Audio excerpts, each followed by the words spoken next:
Hello नमस्ते welcome back to my channel computer course. दर्शकबिनहरू, तपाईँले थम्बनेलमा देखिसक्नुभयो होला कि हामीले यस भिडियोमा के बनाउँदैछौँ। आजको भिडियोको टपिक रहेको छ आइडी कहर। मेरो बेला स्किप नगरिकन हेरिदिनु होला, किनभने तपाईँले पाउनुपर्ने इम्पोर्टेन्ट पोइन्टहरू मिस गर्न सक्नुहुन्छ, त्यसैले अन्तिमसम्म हेरिदिनु होला।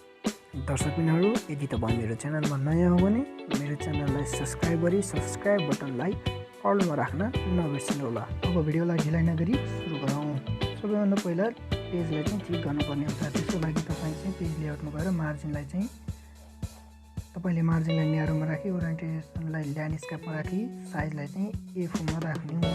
अनि त्यसको साइजलाई चाहिँ घटबढ नगरिकन 60 राखिदिने। राखेपछि तपाईँले चाहिँ सेप टुलमा गएर तपाईँले रेक्टेङ्गल सेप लिएर तपाईँले देखाए जस्तै अहिले खिचिनुहोस्। खिचिसकेपछि तपाईँले चाहिँ त्यसमा फिल गर्न सक्नुहुन्छ। जुन पनि कलर जुन मनपर्छ त्यही कलर भर्न सक्नुहुन्छ। तपाईँले आफ्नो इच्छाअनुसार तपाईँले कलर चाहिँ भर्न सक्नुहुन्छ। त्यो फिल्डमा गएर तपाईँले आवश्यक कलर जुन मनपर्छ, जुन आइडी कार्डमा राख्दाखेरि राम्रो देखिन्छ त्यो कलर राख्न सक्नुहुन्छ। त्यसपछि अर्को आयो आउटलाइन चाहिँ तपाईँले राख्ने भयो नराख्ने भयो। सिलेक्ट गरेपछि सिलेक्ट जुन मन लाग्छ त्यही चाहिँ तपाईँले सिलेक्ट गर्न सक्नुहुन्छ। मैले येल्लो कलरको चाहिँ सिलेक्ट गरेँ। त्यसपछि तपाईँ चाहिँ सेप टुलमा गएर सेम त्यस्तै सेप लिएर हल्का माथि स्कुलको नामहरू, एड्रेस, फोन नम्बरहरू हेर्नको लागि चाहिँ तपाईँले चाहिँ यहाँ खिच्नुपर्ने हुन्छ। यसमा पनि अर्कै डिफ्रेन्ट कलर राख्न सक्नुहुन्छ तपाईँले आफ्नो इच्छाअनुसार।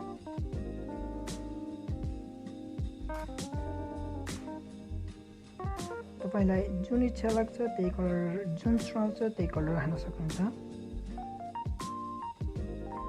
त्यसपछि अब तपाईँले यसमा चाहिँ लेख्नुपर्ने हुन्छ। त्यसको लागि तपाईँ इन्सर्टमा गएर वर्ड आर्टमा गएर चाहिँ तपाईँले जुन डिजाइनको फर्मेट सिलेक्ट गरौँ। मैले चाहिँ सिम्पल खाना सिलेक्ट गर्छु। यहाँ चाहिँ लेख्छु, यहाँ चाहिँ मैले लेख्छु ग्रिन प्लान्ट।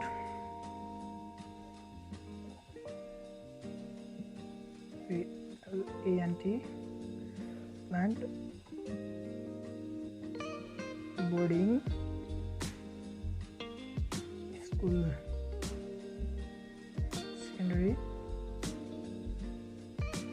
सेकेन्डरीको सर्ट फर्म लेखिदिन्छु। SCC सेकेन्डरी भयो स्कुल लेखिदिन्छु। त्यसपछि ओके गर्ने। ओके भएपछि तपाईँको चाहिँ उहाँ हुन्छ। त्यसलाई चाहिँ मुभ गर्न मिल्दैन। त्यसको लागि तपाईँ टेक्स्ट ऱ्यापिङमा गएर in front of text click गरेपछि तपाईँको चाहिँ मुभ गर्न मिल्छ, यताउता सार्न मिल्छ। त्यसपछि तपाईँले जुन मोडलमा चाहिँ जुन सेपमा पनि चेन्ज गर्न मिल्छ। म चाहिँ सिम्पल सेपमा राख्छु। त्यसपछि तपाईँले चाहिँ त्यसलाई आफ्नो साइज, त्यसको साइजमा चाहिँ मिलाउन सक्नुहुन्छ। यसलाई आफ्नो साइज आवश्यकता अनुसार यसलाई मिलाउन सक्नुहुन्छ। यसको यता चाहिँ मैले ठाउँ छोडेको भनेको त्यसको लोगो राख्नको लागि हो। अनि हामी त्यसपछि फेरि इन्सर्टमा गएर त्यसको एड्रेस चाहिँ लेख्छौँ। इन्सर्टमा गएर सेम वर्ड आर्टमा गएर तपाईँले चाहिँ त्यसमा चाहिँ आफ्नो स्कुल संस्थाको चाहिँ तपाईँले एड्रेस राख्न सक्नुहुन्छ। 7 रूपन्देही भनेर चाहिँ एड्रेस हालेको छु।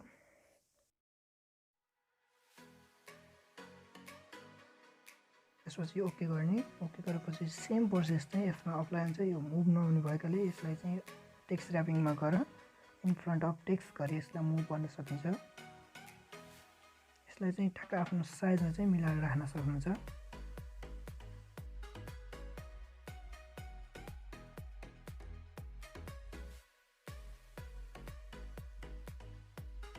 चाहिँ यो लेखेकोमा चाहिँ तपाईँले फिल गर्ने पालो आएको छ, कलर भर्ने पाली। त्यसपछि सेप, त्यसलाई सिलेक्ट गरेर सेप फिलमा गएर तपाईँले आफ्नो इच्छा अनुसार कलर चाहिँ राख्न सक्नुहुन्छ। अनि सेपको आउटलाइनमा चाहिँ डिफ्रेन्ट कलर राख्ने हुन्छ, सेम कलर राख्ने हुन्छ, नो आउटलाइन राख्ने मिल्छ। त्यसपछि फेरि मैले देवदामा पनि सेम कलर चाहिँ अप्लाई गरेको छु। आउटलाइन पनि सेमै। अनि त्यसपछि तपाईँको पालो आएको छ, हाम्रो पालो आएको छ लोगो राख्ने। तर मसँग चाहिँ मैले यो तपाईँलाई देखाउनको लागि भएको कारणले गर्दा तपाईँले चाहिँ आफ्नो स्कुलको वा संस्थाको चाहिँ लोगो राख्न सक्नुहुन्छ। मैले चाहिँ यहाँ केही लोगो राख्दिनँ, त्यहाँ लोगो भनेर मात्र लेखिदिन्छु। तपाईँले त्यहाँ चाहिँ आफ्नो स्कुलको लोगो चाहिँ बनाएर राख्न सक्नुहुन्छ।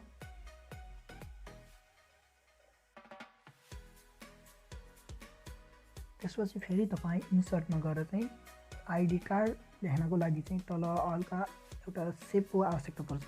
त्यसैले देखाइअनुसार तपाईँले सेप सिलेक्ट गर्न सक्नुहुन्छ। अरू डिफ्रेन्ट सेप पनि तपाईँले राख्न सक्नुहुन्छ। आफ्नो डिजाइन अनुसार तपाईँले मभन्दा पनि अझै उत्कृष्ट राम्रो बनाउन सक्नुहुन्छ। चाहिँ टक्क साइजमा चाहिँ मिलाउन सक्नुहुन्छ तपाईँहरूले। यहाँ चाहिँ फिल गर्नुहोस् आफ्नो इच्छाअनुसार, आफ्नो आवश्यकता अनुसार तपाईँले जुन राम्रो लाग्छ त्यही फिल गर्न सक्नुहुन्छ, कलर गर्न सक्नुहुन्छ। त्यसपछि पालो आएको छ हाम्रो यहाँ चाहिँ इन्सर्ट गर्ने वर्डको लेख्ने, यहाँ चाहिँ आइडी कार्ड भनेर लेख्न पर्ने हुन्छ। आइडी कार्ड यसमा चाहिँ स्पेस अनि ओके गरेर तपाईँले सेम प्रोसेस टेक्स्ट ऱ्यापिङ गरेर इन फ्रन्ट अफ टेक्स्ट गर्न सक्नुहुन्छ। यसलाई मुभ गर्न मिल्छ। यसलाई टक्क आफ्नो साइजमा चाहिँ मिलाएर राख्न सक्नुहुन्छ तपाईँले।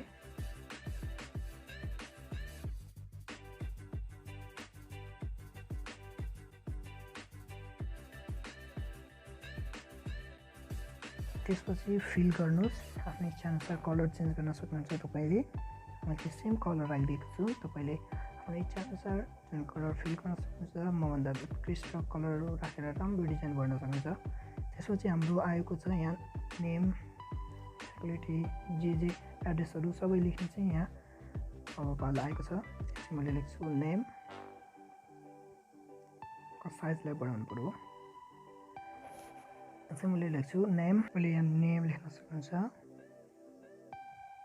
त्यसपछि तल चाहिँ हाम्रो रहेको छ क्लास लेख्न सक्नुहुन्छ। त्यसपछि हाम्रो रहेको छ फ्याकल्टी हो। त्यसपछि अर्को रहेको छ हाम्रो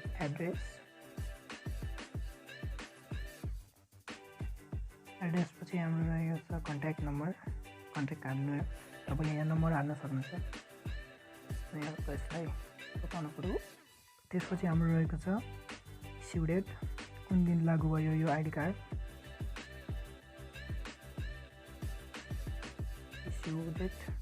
त्यसपछि आयो भ्यालिडेट, यहाँ हल्का देखिएको छैन, त्यो अहिले लम्बाउ देखेर एकछिनपछि देखिन्छ। पहिला यहाँ लेख्न दिनुहोस्, मैले लेख्छु। त्यसपछि हजुरलाई देखाउनेछु भ्यालिड अटो लेख्यो भयो। सबलाई सेलेक्ट गरी स्पेस चाहिँ हल्का कम गर्नुपर्ने हुन्छ, नभए यस्तो स्पेसले राम्रो देखिन्न। स्पेस हल्का कम भयो अनि अलि राम्रो पनि देखियो। अब हाम्रो पालो रहेको छ, मैले लास्टमा चाहिँ आफ्नो स्कुलको चाहिँ आफ्नो संस्थाको चाहिँ जिमेल एकाउन्ट लेख्न चाहिँ सक्नुहुन्छ।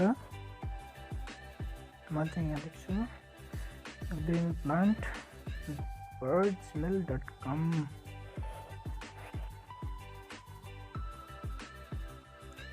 Gmail तपाईँले नम्बर पनि लेख्न सक्नुहुन्छ, नलेख्ने हुन्छ। greenplant school gmail.com। त्यो अटोमेटिकली तपाईँको चाहिँ निलोसमा चाहिँ आफै बस्छ, gmail.com आफै अन्डरलाइन हुन्छ। त्यो चाहिँ कम्प्युटर उसको रुलै हो। त्यसपछि तपाईँले सेपमा चाहिँ फोटो राख्नको लागि चाहिँ सेप लेख्न सक्नुहुन्छ। तपाईँले आफ्नो इच्छाअनुसार राख्न सक्नुहुन्छ।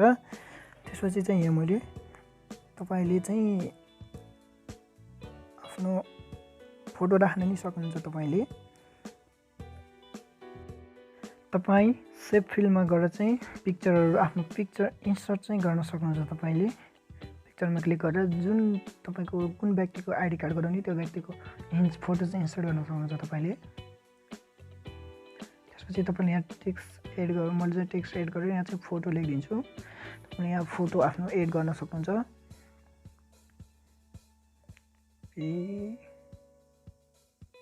छुट्टियो फोटो भयो, सरी फोटो हुन्छ यहाँ चाहिँ पी हो, यहाँ ओ होइन, के दबिएछ। त्यसपछि तपाईँले चाहिँ तपाईँको आइडी कार्ड चाहिँ रेडी हुन लागिसकेको छ। तपाईको अब यहाँ प्रिन्सिपलको सिग्नेचर चाहिँ बाँकी रहेको छ।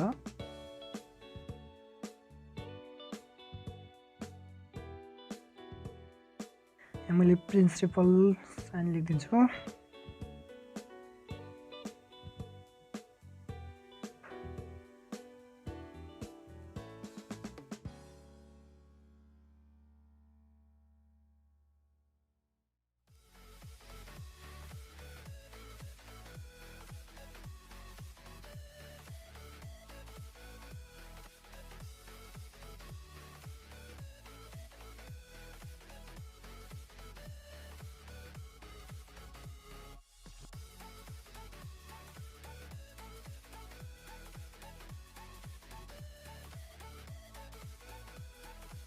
तपाईँ इन्सर्टमा गएर सेपबाट देखे अनुसार सेप लिन सक्नुहुन्छ। त्यसपछि बल्ल प्रिन्सिपलले त्यसमा चाहिँ सिग्नेचर दिन मिल्छ। सिग्नेचरको लागि ठाउँ चाहिँ तपाईँले हल्का लाइन तान्नुपर्ने हुन्छ। सिफ्टसँग ताने चाहिँ तपाईँको सिधा जान्छ। त्यसपछि तपाईँले हल्का लाइन इच्छाअनुसार तपाईँले लाइन तान्न सक्नुहुन्छ। राम्रो डिजाइनहरूको हाल्न सक्नुहुन्छ तपाईँले।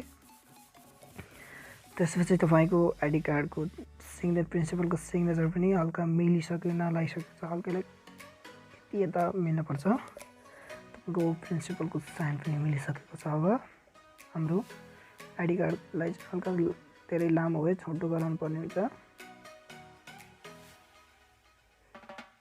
यति यता ल्याउनु पर्ने हुन्छ। हल्का टिक्क मिलेको हुनुपर्दैन पर्छ। धेरै ठुलो पनि राम्रो देखिन्न, धेरै सानो पनि राम्रो हुन्न। त्यसलाई ठिक्क साइजको चाहिँ तपाईँले बनाउन सक्नुहुन्छ। तपाईँले यो मेरोभन्दा पनि अझै राम्रो आइडी कार्ड बनाउन सक्नुहुन्छ। चाहिँ नेम लेख्न सक्नुहुन्छ, यहाँ क्लास फ्याकल्टी लेख्न सक्नुहुन्छ, एड्रेस लेख्न सक्नुहुन्छ, कन्ट्याक्ट, इस्यु डेट, अनि भ्यालिड लेख्न सक्नुहुन्छ तपाईँले कहिले भ्याइन्छ भनेर। त्यसपछि तपाईँको यहाँ चाहिँ फोटो राख्न सक्नुहुन्छ, इन्सर्ट गर्न सक्नुहुन्छ। यो चाहिँ लोगो हाल्नुहोस्, तपाईँले चाहिँ लोगो हाल्न सक्नुहुन्छ। यसमा चाहिँ तपाईँको चाहिँ अब आइडी कार्ड चाहिँ लगभग रेडी भइसक्यो। अब यसलाई स्ट्रिप लास्टमा अन्तिममा चाहिँ हामी सेभ गर्न जानुपर्छ। त्यसको लागि तपाईँले चाहिँ आफ्नो नाम दिएर सेभ गर्न सक्नुहुन्छ। यसलाई डाइरेक्ट प्रिन्ट आउट गर्न पनि सक्नुहुन्छ। मैले चाहिँ यहाँ स्टुडेन्ट आइडी कार्ड भनेर चाहिँ सेभ गरेको छु। तपाईँले सेभ पनि गर्न सक्नुहुन्छ, पछि प्रिन्ट गरेर निकाल्न सक्नुहुन्छ, डाइरेक्ट प्रिन्ट आउट पनि गर्न सक्नुहुन्छ। दर्शकबिनहरू, तपाईँलाई मेरो भिडियो कस्तो लाग्यो कमेन्ट बक्समा कमेन्ट गर्न नबिर्सिनुहोस्। धन्यवाद।